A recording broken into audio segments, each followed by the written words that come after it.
My parents sold my 10-year-old daughter's antique cello, the one my grandmother gave her, with a notarized letter and everything, for $107,000. They spent every cent building a pool at my sister's house. When my 91-year-old grandmother found out, she didn't yell. She smiled and said, "That cello was in my trust." 3 days later, my parents opened a certified letter and went pale.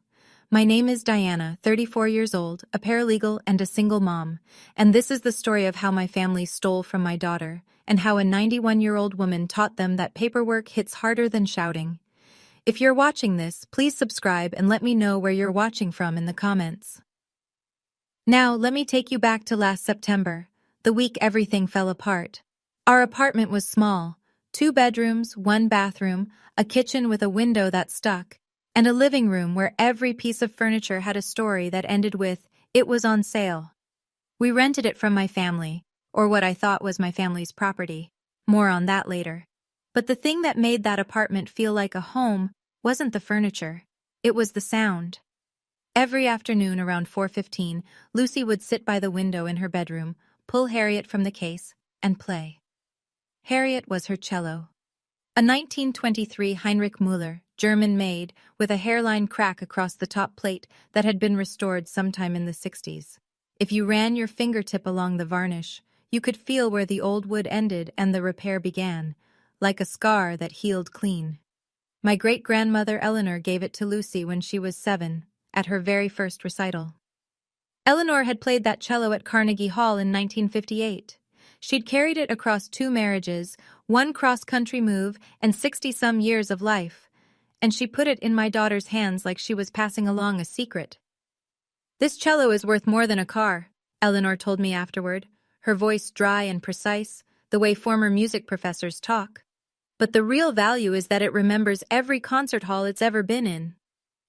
Lucy named it Harriet, after a composer she'd read about in school. She'd whisper, "Good morning, Harriet," every time she opened the case, like she was waking up a friend. That's the thing my parents didn't understand. They saw $107,000 sitting in a bedroom. Lucy saw her best friend. Eleanor had signed a notarized gift letter when she gave Lucy the cello. I scanned it into my Google Drive that same week, and the original went into Eleanor's filing cabinet with her attorney. At the time, I thought that was just Eleanor being thorough. Turned out it was Eleanor being smart. Sunday dinners at my parents' house were a performance. My father Gerald sat at the head of the table like it was a throne. My mother Pamela served, smiled, refilled glasses, and made sure everyone saw her doing it. My younger sister Kristen would show up 20 minutes late with her twins, 2 7-year-old boys who ran through the house like small tornadoes, and no one said a word. Kristen's husband Brett would settle into the good chair, the one with the armrest, and talk about his quarter at the dealership like anyone cared. And then there was Lucy. My daughter sat at the far end in a folding chair they kept in the garage. The folding chair, for a 10-year-old. I'd asked twice for a real chair. Pamela said, "We only have 6 seats at the table, Diana. Don't be difficult." That September Sunday, 3 weeks before everything imploded, Kristen was complaining about summer. "The boys are going crazy cooped up. They need outdoor activities. Every house on our street has a pool. It's embarrassing." Pamela nodded like Kristen had just described a humanitarian crisis. "You're right, honey. The boys need space to play." Gerald grunted agreement. Lucy, sitting quietly in her folding chair, said, "Grandpa, my recital is next month. I'm playing the Elgar piece." "More cello?" Gerald didn't look up from his plate. "Why don't you try a sport, like your cousins?" Lucy went quiet. I watched her fold her napkin into a small square, the way she did when she was swallowing something too big to say. I changed the subject. I always changed the subject. What I didn't notice, what I should have noticed, was Kristen texting under the table. I caught a flash of her screen, the words "pool contractor" and a number with a lot of zeros. I didn't think anything of it then. I would later. The second week of September, I had to fly to Seattle for work. My firm was handling a property dispute, and the senior partner needed me on site for 3 days to pull title records and coordinate with opposing counsel's office. It wasn't glamorous. It was a courtyard Marriott and a rented Nissan and a lot of fluorescent-lit conference rooms. But it was my job, and I was good at it, and I needed the hours. Lucy had music camp the same week, a 5-day intensive at a middle school across town. They provided practice instruments so the cello would stay home. I tucked Harriet into Lucy's bedroom, closed the case, and locked her door. Not because I was worried, just habit. You protect the things that matter without thinking about it. The morning I left, my mother called. "Let me hold on to the spare key while you're gone, just in case there's an emergency." I handed it over. Pamela smiled, that tight-lipped smile she uses when she's being helpful in a way that costs her nothing. "Don't worry, honey, everything will be exactly where you left it." That was the last honest-sounding sentence she ever said to me. 2 days into my trip, my father stopped by the apartment. I know this because my next-door neighbor, Mrs. Okada, mentioned it when I got back, casually, like it was nothing. "Oh, your dad came by Tuesday, said he was checking the pipes." She paused. "He had a dolly with him, though, seemed like a lot for pipes." Gerald was a retired general contractor. He could open any lock in any house built after 1970 without breaking a sweat. I'd always thought of that as a fun fact about my dad. It stopped being fun very quickly. I came home on a Thursday, one day before Lucy. I dropped my bag, poured water, and walked into her bedroom to check on things. The lock on her door had been changed. I stood there, key in hand, staring at a brand-new brushed nickel deadbolt where the old brass one had been. For a second, I thought maybe the building manager, but no, this was my parents' handiwork, Gerald's handiwork. I found the spare key on the kitchen counter, unlocked the new deadbolt, and pushed the door open. The cello case was in its usual corner, but it was wrong, too light against the wall, leaning at an angle Harriet's weight would never have allowed. I crossed the room in 3 steps, knelt down, and unzipped the case. Empty. The velvet lining still held the impression of the instrument, a ghost shape where Harriet had rested. The bow was gone. The rosin was gone. The small cloth Lucy used to wipe the strings was gone. Everything. My heart did something it had never done before. It didn't race. It just stopped. One long, hollow beat of nothing, and then it restarted cold. I called my mother. "Where is Lucy's cello?" Pamela's voice was light, rehearsed. "Oh, honey, your father took it in for maintenance. It needed restringing or something." "Which shop?" "I don't remember the name. Ask your father." I called Gerald. It went to voicemail. I called again. Voicemail. I called a 3rd time. Voicemail. The next afternoon, Lucy came home from camp.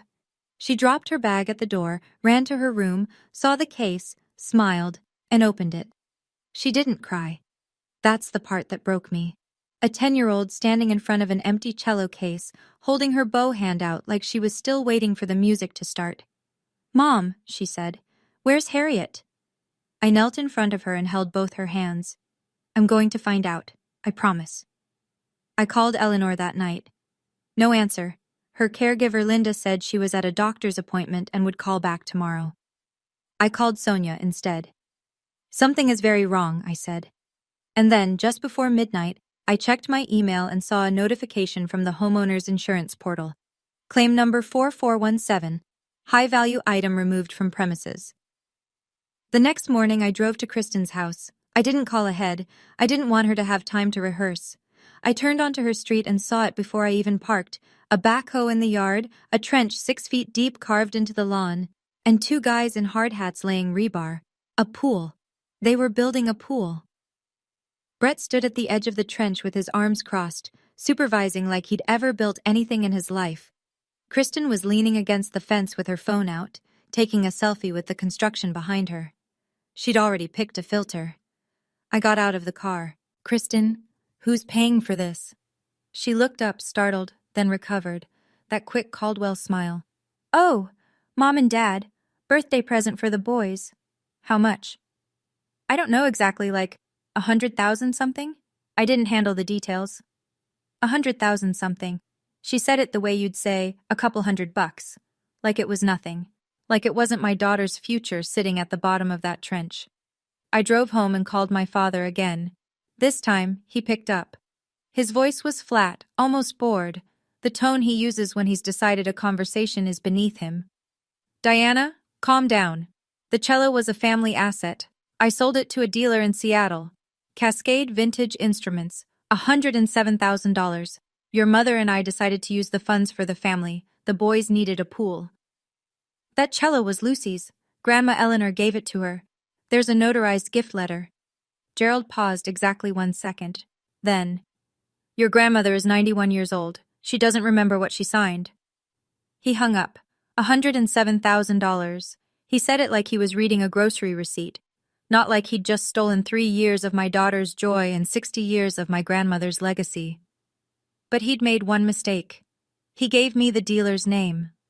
2 days later, Gerald called a family meeting. His words, not mine. A family meeting, like we were a corporation and he was the board chair. It was held at my parents' house, naturally. Gerald sat at the head of the dining table.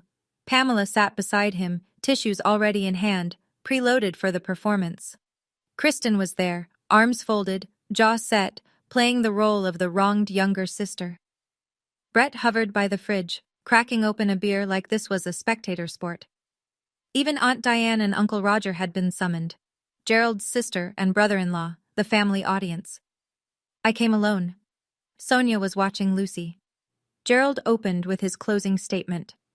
Diana is blowing this out of proportion. The cello was a family item, stored in a family property. We made a practical decision to use it for something that benefits all the grandchildren. Pamela dabbed her eyes. I just want fairness for everyone. Lucy can learn on another instrument. She's young, she'll adjust. Kristen leaned forward. My boys have never gotten anything from this family. Lucy has Grandma Eleanor wrapped around her finger. She has camp, she has lessons. It's not fair. Uncle Roger cleared his throat. Aunt Diane stared at her plate. Nobody looked at me. I let the room go quiet. I let the silence sit for 3 full seconds, long enough for everyone to hear the refrigerator hum. Then I said, that cello was a notarized gift to a minor. This isn't a family decision. It's theft. Gerald's face darkened. You want to talk lawyers? Fine. But remember who owns the roof over your head, Diana. I stood up. I picked up my jacket. I walked to the door. I'll remember, I said. And so will you. I left. No shouting, no tears, no scene. I had something better than a scene. I had a plan. Within 48 hours of that meeting, I received 11 phone calls. Pamela had been busy. She'd called every relative with a pulse and told them her version of events. Diana was threatening to sue her own parents over an old musical instrument. Diana was ungrateful. Diana was tearing the family apart. Aunt Diane texted first. Don't embarrass the family, Diana. This isn't who we are. Uncle Roger followed. Your parents raised you. They sacrificed. Show some respect. A cousin I hadn't spoken to in 3 years sent me a message on Facebook. Heard you're making trouble. Shame on you. 11 calls, 14 texts. Not one of them asked what actually happened. Not one asked about Lucy. Sonia came over that night. She sat at my kitchen table, scrolled through my phone, and shook her head slowly. This isn't family, she said. This is a cartel with Thanksgiving dinners. I laughed, even though nothing was funny. From the other room, I could hear Lucy practicing. Her school had lent her a student cello, a mass-produced thing with a tinny, flat sound, nothing like Harriet, but Lucy played it anyway. Scales, then arpeggios, then a halting attempt at the Elgar piece. She didn't complain. She never complained. That's the thing about Lucy. She just kept going. And that's when I decided, not with drama, not with a speech, just a quiet shift like a deadbolt turning. I opened my laptop, navigated to Google Drive, and found the file. Eleanor_gift_letter_notarized.pdf. I opened it and read every word. I, Eleanor Marie Whitfield, irrevocably gift the 1923 Heinrich Müller cello, serial number HM-1923-0447, to my great-granddaughter Lucy Ann Caldwell, to be her sole and personal property, dated, signed, notarized, stamped by the state of Oregon. I picked up my phone and dialed Eleanor's number. Grandma, I need to talk to you. About the cello. And about the house. I should tell you something about the way I grew up, because it explains why it took me this long to fight back. When I was 17, I got accepted to Portland State. Partial scholarship. I was proud. First in my family to go to a university. My father sat me down at that same dining table and said, the college fund is for Kristen. She's going to need it. You can figure it out. I worked 2 jobs for 4 years. I graduated. I paid off my student loans over 9 years. Kristen went to community college for 1 semester, dropped out, and married Brett. The college fund paid for her wedding. When my marriage ended, Lucy was 2, I called my mother for help. Her first words were not, "Are you okay?" They were, "You couldn't hold on to a husband and now you want to come home?" But 2 weeks later, Pamela called back. She'd found me a place, a rental, she said, owned by the family. The apartment Lucy and I lived in now. The catch? I'd help with Sunday dinners, drive Kristen to appointments, and do Gerald's books during tax season. No formal agreement, just obligation dressed up as generosity. I did it. For 4 years, I did it all. Because I was afraid that if I stopped, Lucy would lose the only extended family she had. I was afraid my daughter would grow up thinking she didn't belong anywhere. That fear had kept me obedient for a long time, but sitting at my kitchen table that night, listening to Lucy play a borrowed cello that sounded like a screen door, something cracked. Not dramatically, quietly, like a hairline fracture in old wood, the kind you can feel if you run your fingertip along the surface. Pamela had said it was the family's house. Gerald had always called it my house. One of them was lying. Or maybe both of them were. I needed Eleanor to tell me the truth. Eleanor called me back the next evening on FaceTime. She was sitting in her armchair, the green velvet one with the brass tack trim, wearing a cream cardigan buttoned to the collar. Behind her, I could see the upright piano and the framed photo from Carnegie Hall, 1958. At 91, Eleanor Whitfield still sat with the posture of a woman who'd spent 50 years in front of an orchestra.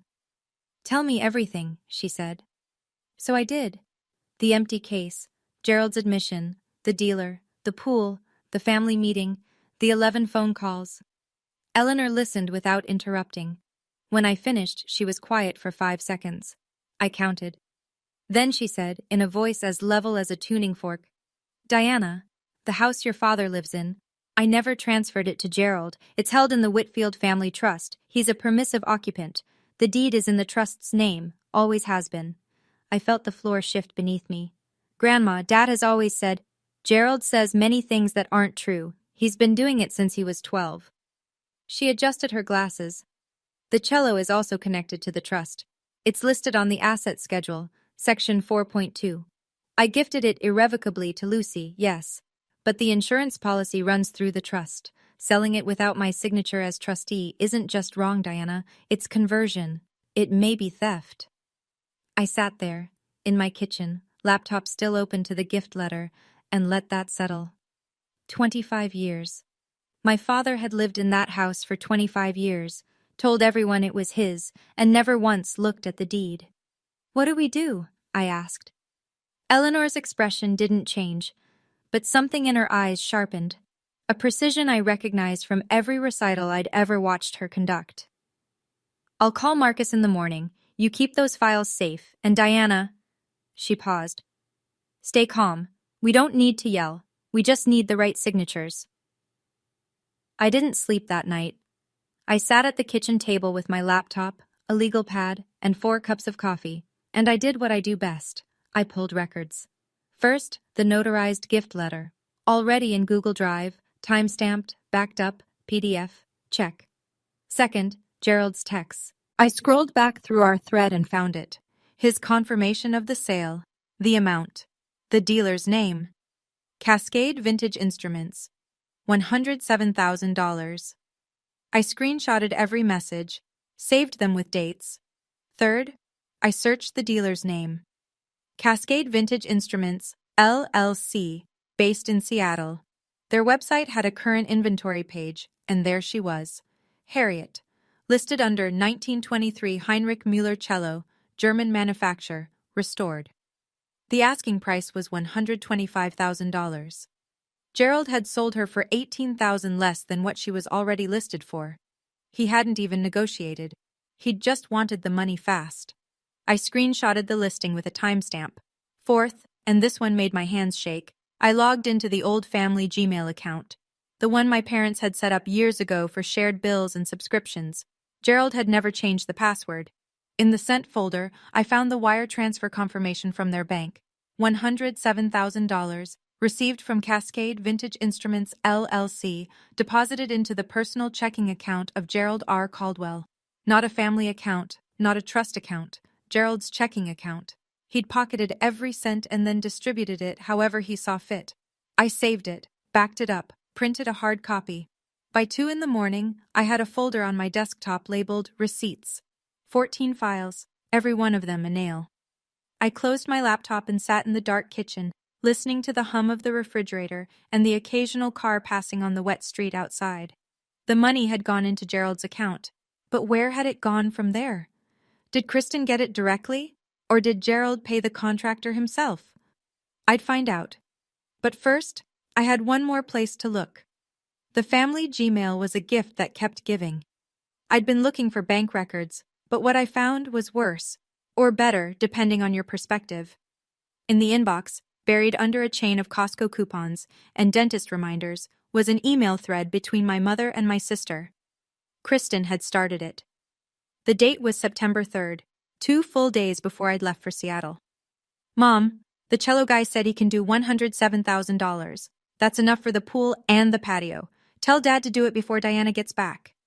Pamela replied 4 hours later, I'll handle Diana, she'll get over it. I read it 3 times. Then I read it a 4th time, slowly, word by word, because I needed to be sure I wasn't imagining things. Kristen had contacted the dealer, not Gerald. Kristen. She'd gotten the quote, done the math, and told my mother to make it happen, specifically before I came home. My father was the one who walked into my daughter's room with a dolly and carried out a 90-year-old instrument, but my sister was the one who'd picked the target and set the timeline.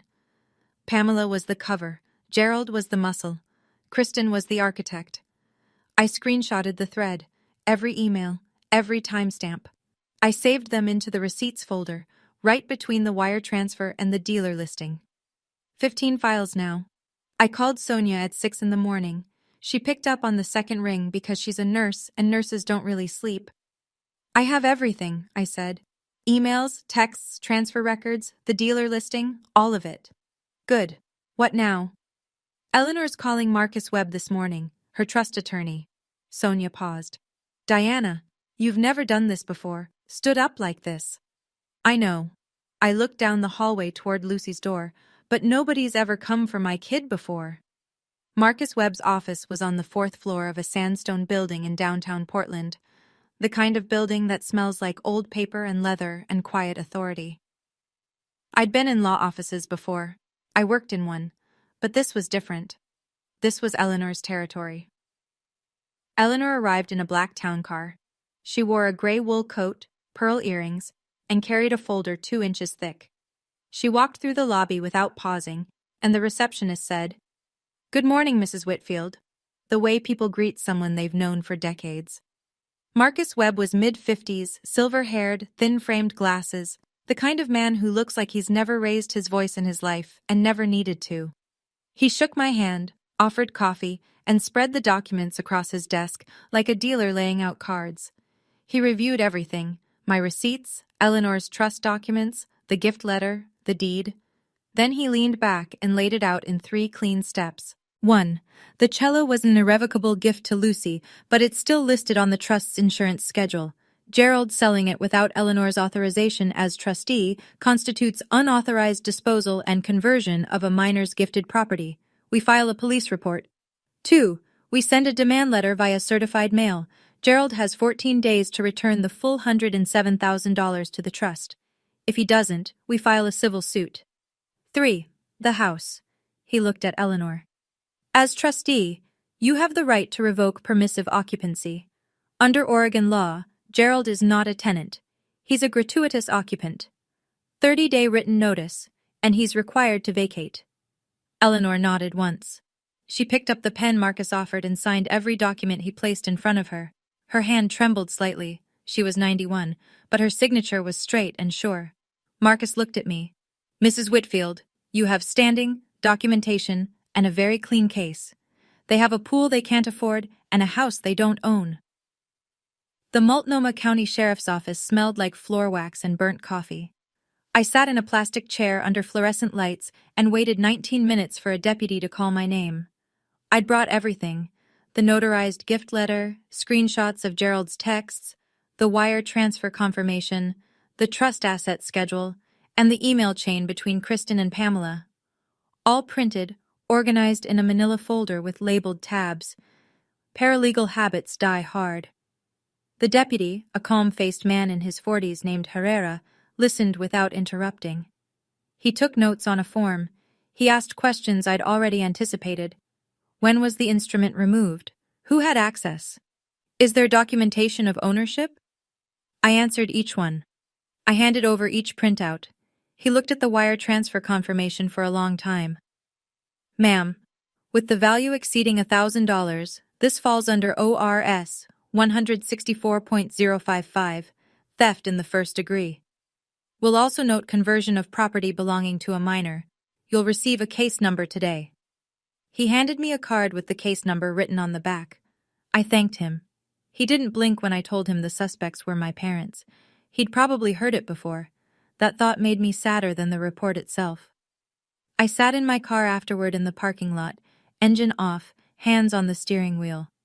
Rain was starting, that thin Portland drizzle that doesn't seem like much until you realize you're soaked.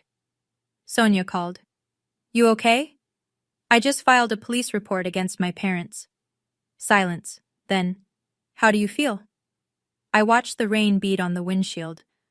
Lucy asks about Harriet every single day. She doesn't cry about it, she just asks. Like if she keeps asking, the answer will change. I turned the key. I'm fine. Okay, I need to pause here for just a moment. Before we go on, if you've ever had someone in your family take something that belonged to your child, something that mattered, I want to hear your story. Drop it in the comments. And if you haven't hit subscribe yet, now's a good time, because what happened next? My parents had absolutely no idea what was coming. Let's keep going. Gerald found out about the police report faster than I expected. Pamela had a friend who worked at the county dispatch center. I don't know what exactly was said or how the information traveled, but by 8 o'clock that evening, my father was standing on my front porch, knocking hard enough to rattle the screen door. I opened the door but kept the chain on. Lucy was in her room with the door closed, headphones in, practicing fingerings on her borrowed cello. Gerald's face was a color I'd never seen on him, somewhere between brick red and ash gray, like his blood couldn't decide whether to boil or drain. You called the police. Not a question, a sentence.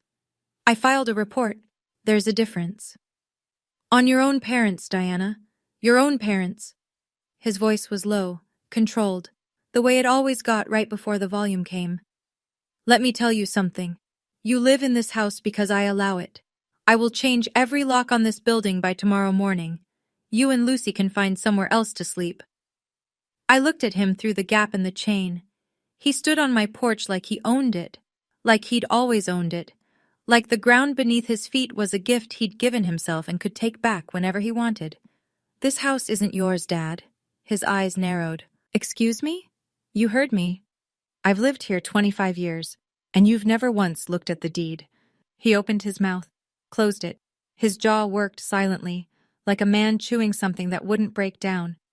You're done, Diana. You hear me? Done. I closed the door, locked it, slid the chain into place. From Lucy's room, I could hear the faint sound of scales on a tinny cello. She was still practicing, still going. The thing about entitlement is this: it never checks paperwork. It just assumes. Pamela's counterattack came the next morning, and it came on Facebook. She posted at 7:14 a.m. I know because I checked the timestamp later when I screenshotted it. The post was a masterpiece of manipulation, the kind of thing they should teach in psychology courses as a case study. Heartbroken today. My oldest daughter is trying to sue her own parents over a piece of furniture. We gave everything to raise our girls, and this is how we're repaid. Please keep our family in your prayers. Underneath, she'd attached a photo of me at age 6, in a yellow sundress, holding an Easter basket. Little Diana, sweet and obedient, the kind of child who would never cause problems. The comments came fast. 312 friends, and apparently all of them had opinions. So sorry, Pam. Some children just don't appreciate what they have. Praying for you and Gerald. Stay strong. This is what happens when kids think they know better than their parents. A few people tagged me. I didn't respond. I didn't correct. I didn't post my side of the story. I did screenshot the entire post, every comment, every reaction, every timestamp.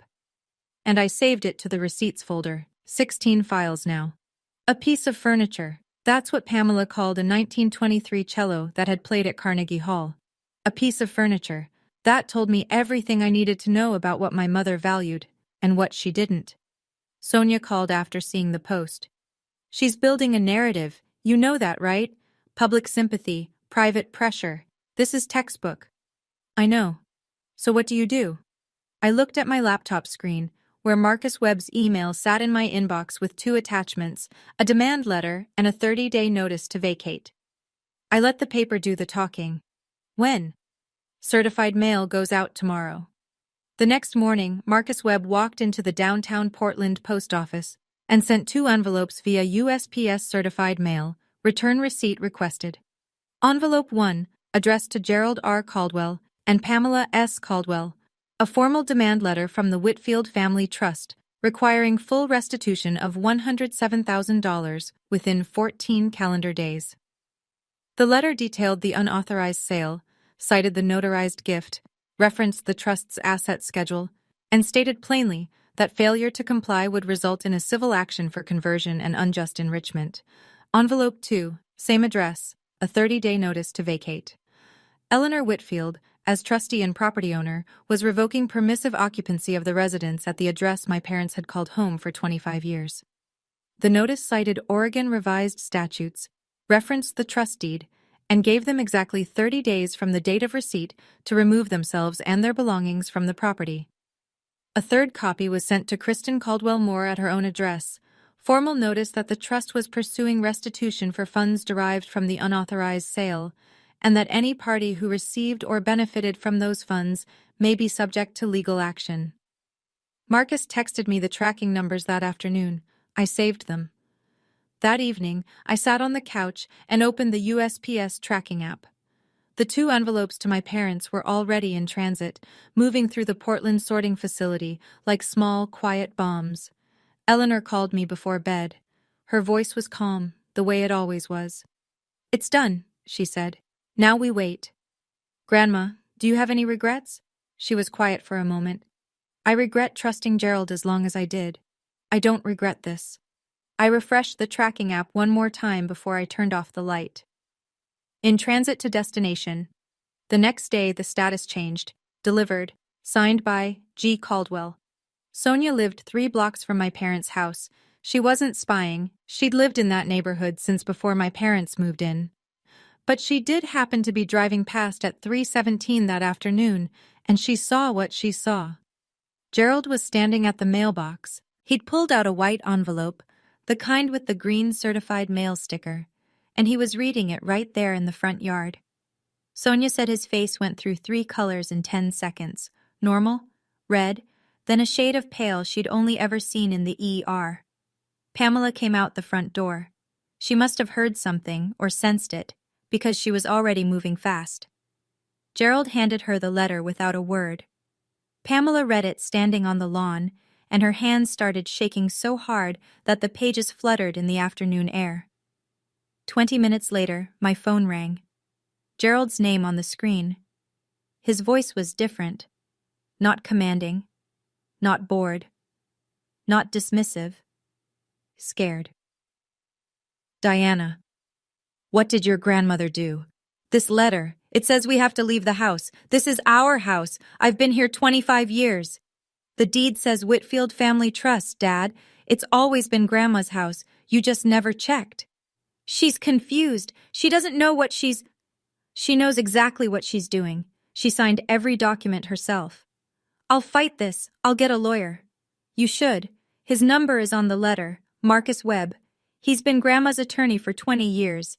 I'm sure he'd appreciate hearing from you." Gerald made a sound I'd never heard him make. Something between a cough and a groan, the sound of a man whose floor has just become a trapdoor. "You'll regret this, Diana."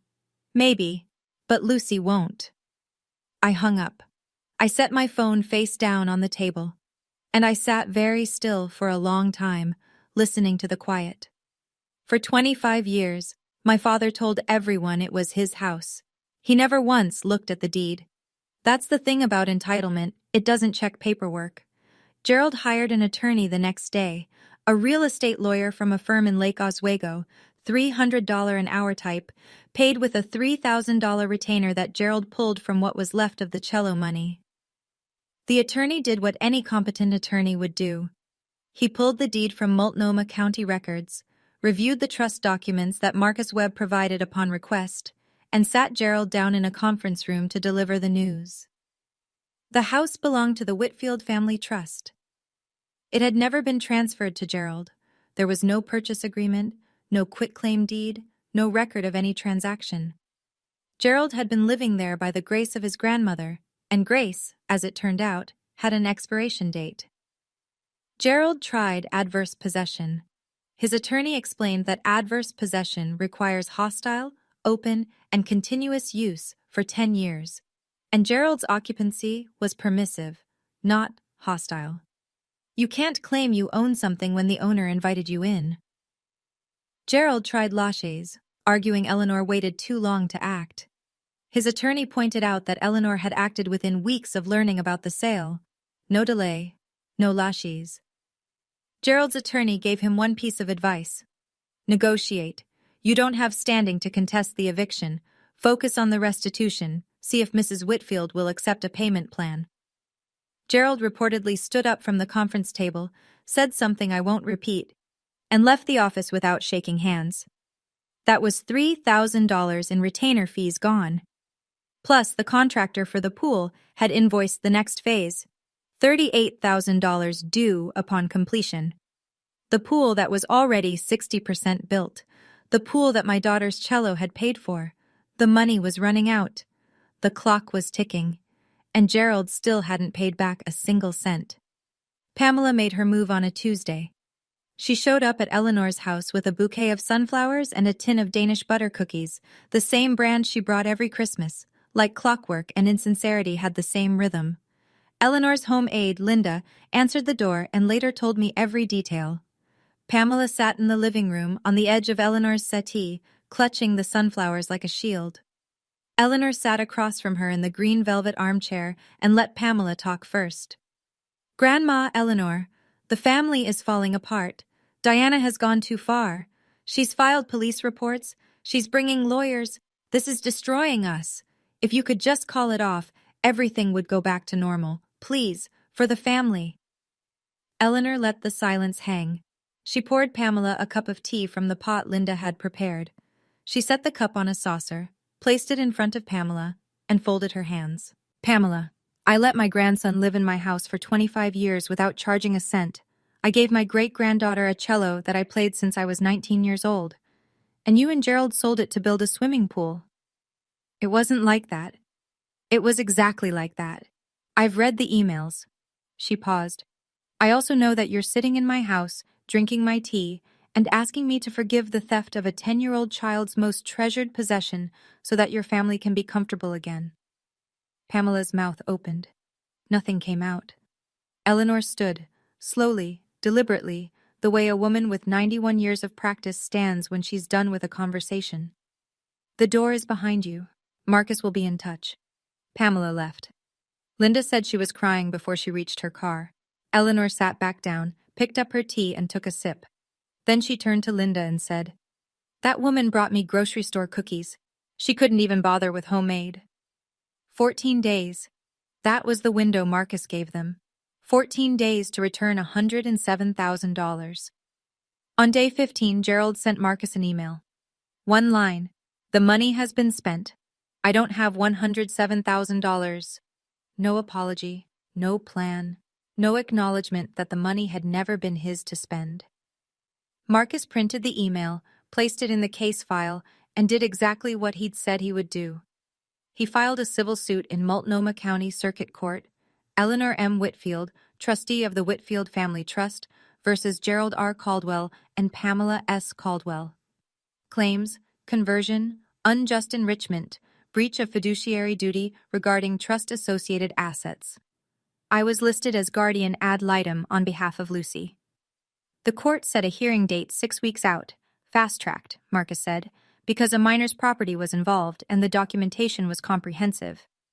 A judge had reviewed the initial filing and found enough merit to expedite. But before the hearing, there was the matter of service. A process server arrived at my parents' house on a Thursday afternoon at 4:45 p.m. The timing wasn't accidental. It was the hour when most of the neighbors were pulling into their driveways, getting the mail, walking the dog. The server knocked. Gerald opened the door. "Gerald Caldwell?" "Yes." "You've been served, sir. Have a good day." The server handed him the papers, turned, and walked back to his car. Gerald stood in the doorway holding a blue-backed legal complaint, and behind him, through the screen door, Pamela's face appeared, white as the curtain she was gripping. Mrs. Okada from next door was watering her roses. She saw everything. She told Sonia, and Sonia told me. The neighborhood was starting to talk. The family image my parents had spent 30 years constructing was cracking along every seam. Kristen's turn came next, and it arrived not from me or from Eleanor, but from the pool contractor. The contractor, a company called Pacific Edge Pools, had been watching the situation. Word travels fast in the trades, and when a client's father-in-law gets served with a lawsuit for $107,000, contractors pay attention. They called Kristen. "Mrs. Moore, we need a written guarantee for the remaining balance, $38,000 due on completion." "Kristen, my parents are handling it. Your parents are being sued for $107,000. We need the guarantee from you." Kristen and Brett didn't have $38,000. They didn't have half of that.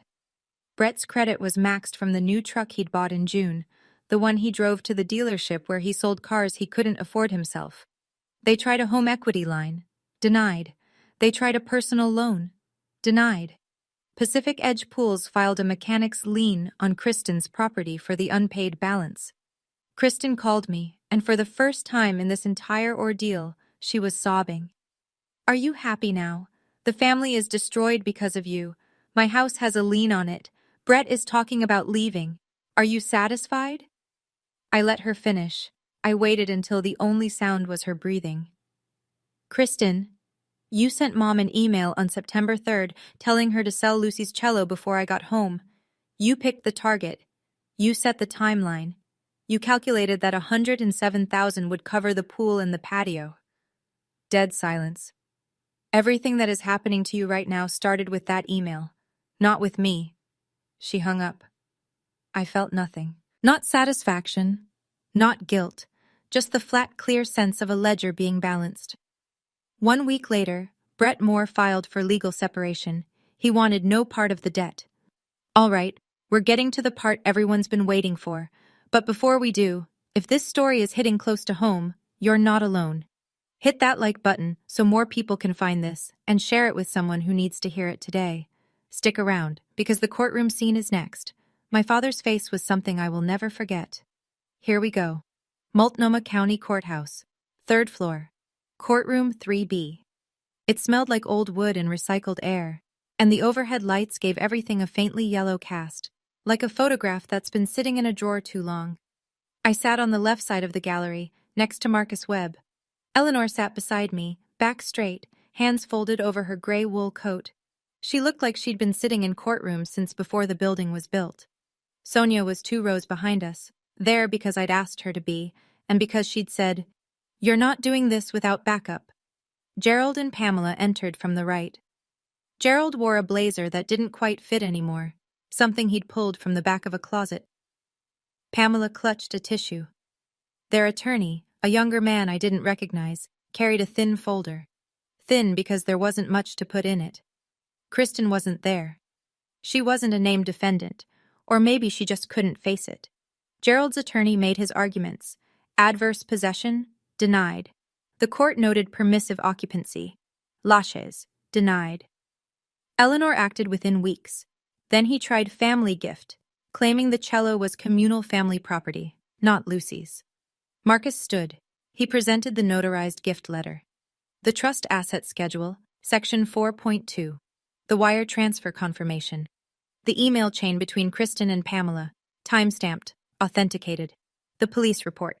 And finally, Pamela's Facebook post, calling a 1923 Carnegie Hall cello a piece of furniture. He laid each document on the table like he was dealing a hand no one could beat.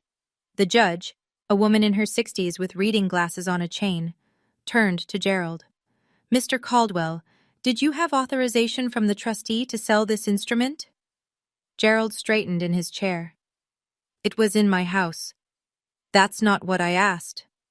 The courtroom went silent. Gerald opened his mouth, then closed it. The judge removed her glasses. "I've seen enough. I'll issue my ruling." The ruling took 4 minutes to read. It felt like 4 hours. The judge put her glasses back on and spoke without inflection, the way people do when the facts are so clear that emotion would be redundant. "The court finds in favor of the plaintiff. The evidence establishes that the 1923 Heinrich Müller cello was irrevocably gifted to the minor child, Lucy Caldwell, and that the sale of this instrument was conducted without the authorization of the trustee or the consent of the child's legal guardian." She turned a page. "Gerald and Pamela Caldwell are ordered to make full restitution of $107,000 to the Whitfield Family Trust.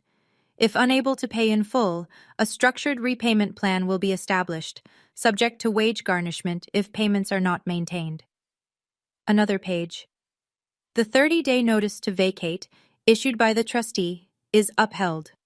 The respondents have 30 calendar days from today's date to remove themselves and their personal property from the residence." She looked over her glasses at Gerald. "Additionally, the court notes that the antique instrument dealer, Cascade Vintage Instruments, is directed to cooperate in the return of the cello, pending financial arrangements between the trust and the dealer." Gerald stood up.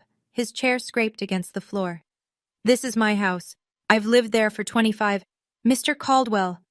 The judge's voice didn't rise. It didn't need to. "The deed says otherwise. Sit down." He sat. His hands gripped the edge of the table so hard his knuckles went white. Pamela was crying into her tissue, quietly, mechanically, like a faucet someone had forgotten to close. I looked at Eleanor. She wasn't smiling exactly, but there was something on her face, a stillness, a settledness, like a chord that had finally resolved.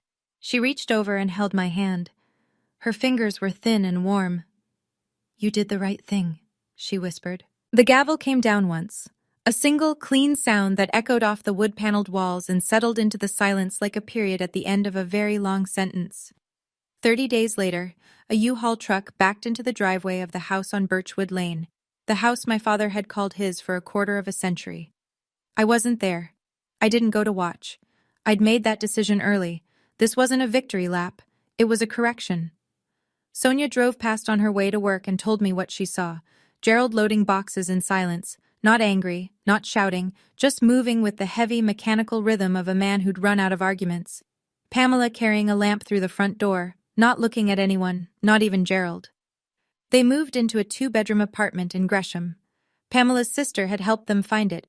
Rent was $1,400 a month, more than Gerald had paid in total over 25 years of living rent-free in Eleanor's house.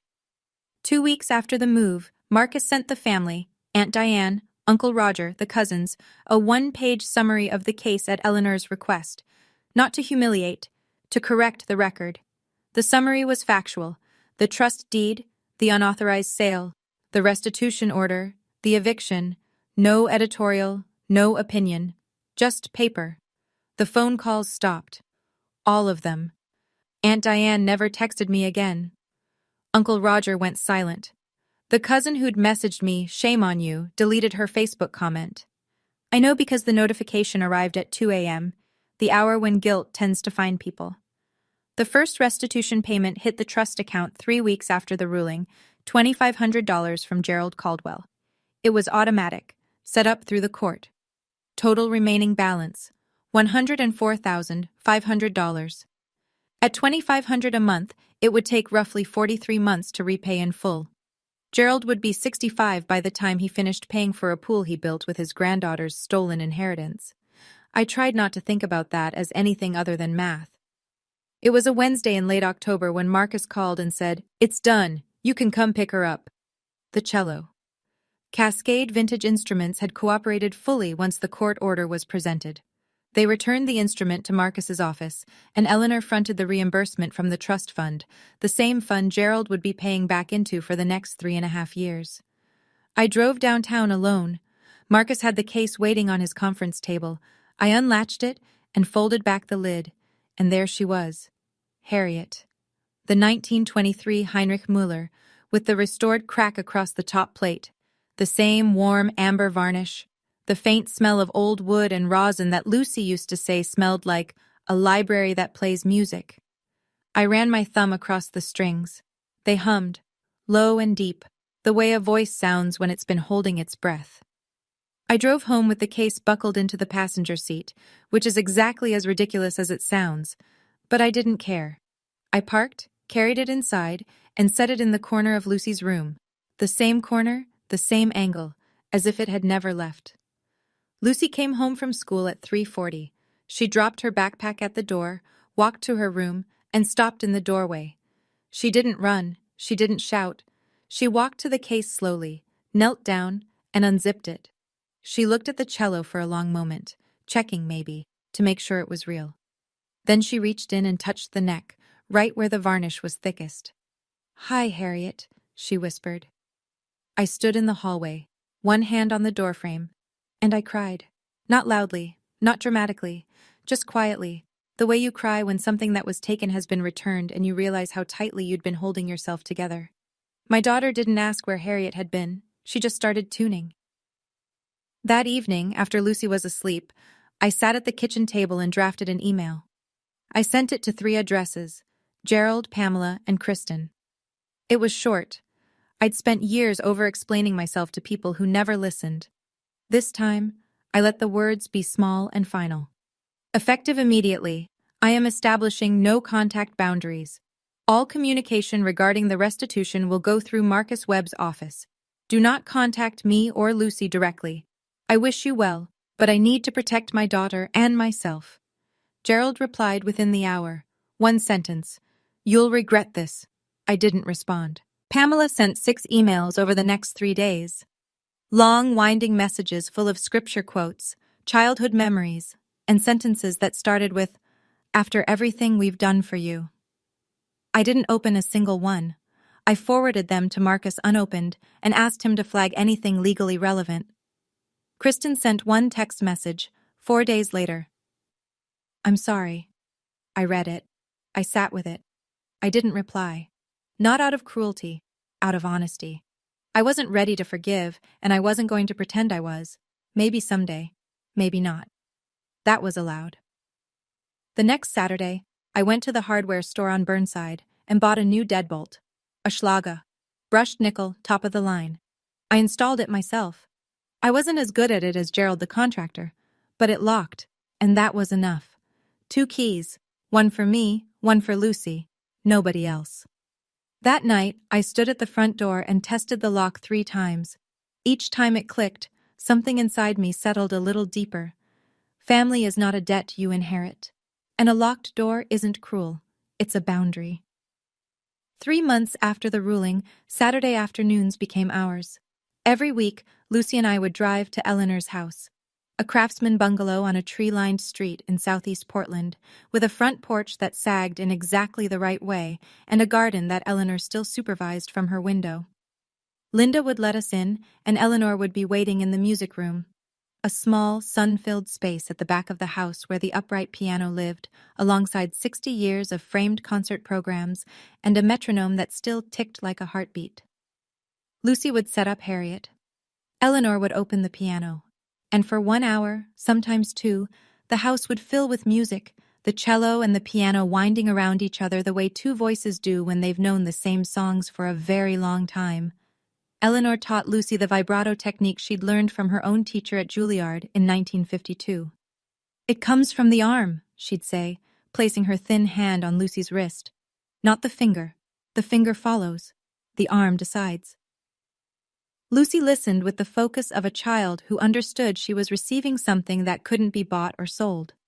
One Saturday, Eleanor said to her, "You keep this cello, Lucy, but more important, you keep the music. Nobody can take that. Not ever." Lucy nodded, her bow resting on the strings, and said, I know, Grandma Eleanor. I sat in the armchair in the corner, the same green velvet chair where Eleanor had sat when she'd dismissed Pamela, and I drank tea and listened. Sometimes I'd close my eyes and let the music fill the room like warm water. For the first time in years, I didn't feel like I was holding anything up. No obligation, no performance, no folding chairs, just music and tea and the kind of quiet that comes after you finally stop tolerating the noise. In November, I started therapy. It was the first time I'd ever sat across from a professional and talked about my family without making excuses for them. Her name was Dr. Langford, and in our second session, she said something I carry with me still. Diana, setting a boundary isn't a betrayal. It's the first honest thing you've done in a family that rewarded dishonesty. I sat with that for a long time. Here's where things stood 5 months after the court ruling. Gerald had paid $12,500 into the trust, 5 monthly payments of $2,500. He had $94,500 left. He and Pamela were living in the Gresham apartment, and from what little I heard through Sonia, they kept to themselves. Gerald had taken a part-time consulting job with a small construction firm. Pamela volunteered at a church thrift shop. They were quiet. Whether that was peace or just exhaustion, I couldn't say. Kristen's house sold in January. The mechanic's lien, plus Brett's attorney fees from the separation, ate through most of the equity. The pool in the backyard was 60% finished, a concrete shell with no tile, no water, no purpose. The listing photos showed it covered with a blue tarp, like a wound someone had bandaged and walked away from. Kristen moved into a rental with the twins. Brett moved to Bend. Eleanor's house, the one on Birchwood Lane, sat empty for a month after Gerald left. Then Eleanor offered it to me and Lucy. $1 a month. It's still in the trust, she said. But it should have someone playing music in it. Lucy was accepted into the Portland Youth Symphony in October. She was the youngest cellist in the ensemble. Her audition piece was the Elgar Cello Concerto, the same piece Eleanor had played at Carnegie Hall in 1958. I looked at our life, the therapy, the house, the orchestra, the quiet Saturday afternoons, and I thought, I didn't lose my family. I lost the version of family that was never really mine. What I kept was better. December. Portland Youth Symphony Winter Recital. Arlene Schnitzer, Concert Hall. The lobby smelled like wet wool and perfume, and the particular electricity of a room full of parents trying to find their seats. I was in row 5, center section. Eleanor sat to my left, wearing her gray wool coat and the pearl earrings she'd had since the 60s. Her posture was immaculate. Sonia was on my right, already recording on her phone even though the lights hadn't dimmed yet. The hall went dark. The stage lights came up, warm amber, the same color as Harriet's varnish. Lucy walked out from the wings.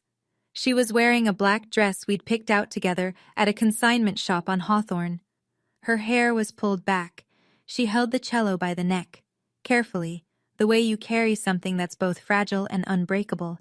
And she sat down, adjusted the end pin, and placed the bow across the strings. She didn't look nervous. She looked ready. The conductor raised his baton. The orchestra breathed in, and Lucy began to play.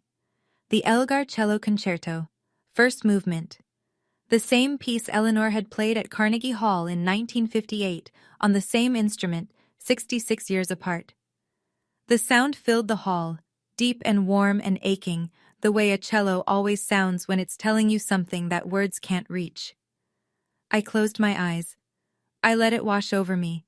Every fight, every document, every phone call, every locked door, and I let it all go quiet. Eleanor reached over and took my hand. She squeezed once. She didn't say anything. She didn't need to. The music ended. The hall erupted. 800 people applauding. But the sound I'll remember most is the one just before. The last note, hanging in the air like a held breath, before Lucy lowered her bow and smiled. Not a performer's smile. A kid's smile. The smile of a 10-year-old who knows she's safe. I sat there, finally still. Not because the fight was over, but because the right people were in the right seats. Thank you so much for staying until the very end. If Diana's story reminded you that setting boundaries, even with the people who raised you, is not betrayal, it's survival, then give this video a like. Subscribe if you haven't, and check the description below for another story about a mom who discovered her family had been hiding a house from her for 15 years. I'll see you in the next one. Stay safe, protect your people, and remember, you don't owe anyone your peace. Wherever this story takes you, I hope you carry this with you. Protecting your child is never making drama. Sometimes the quietest thing you do is the strongest.